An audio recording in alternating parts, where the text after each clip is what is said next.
In today's video, I'm going to teach you how to fix Microsoft Authenticator app not working on phone. If you've just switched to a new phone or the app isn't generating codes as expected, I'll walk you through a clean, reliable way to get back in without adding extra steps or confusion. Start by installing Microsoft Authenticator on your new phone and opening it for the first time.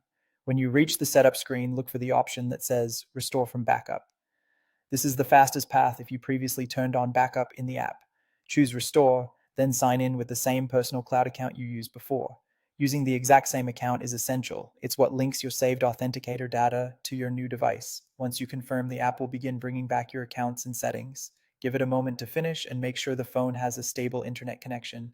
Some work or school accounts may still ask you to reapprove access, which is normal. If you still have your old phone, open Microsoft Authenticator there, go to settings, and make sure backup is turned on before you try the restore. It helps to refresh the backup by toggling it off and on again, or by waiting a few seconds so the latest data is saved.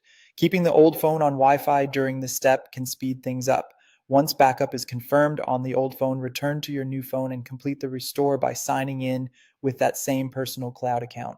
When the restore finishes, open a few of your accounts in Authenticator to verify that codes are appearing. If a particular account asks for additional approval, just follow the on-screen prompts. If Restore isn't available or you didn't back up, use the sign-in or QR code method on the new phone. In Microsoft Authenticator, add an account and sign in to your Microsoft account when prompted, or choose the option to scan a QR code if it's presented during setup. The app will guide you through approving the sign-in or scanning the code, and once approved, your account will appear and start generating codes. A few quick tips: if something still seems off, make sure the app is updated, your phone's date and time are set automatically, and you have a strong internet connection during restore or sign in. For work or school profiles, you may need to complete your organization's required approvals after restore. That's it. Follow these steps, and your Microsoft Authenticator should be up and running on your new phone.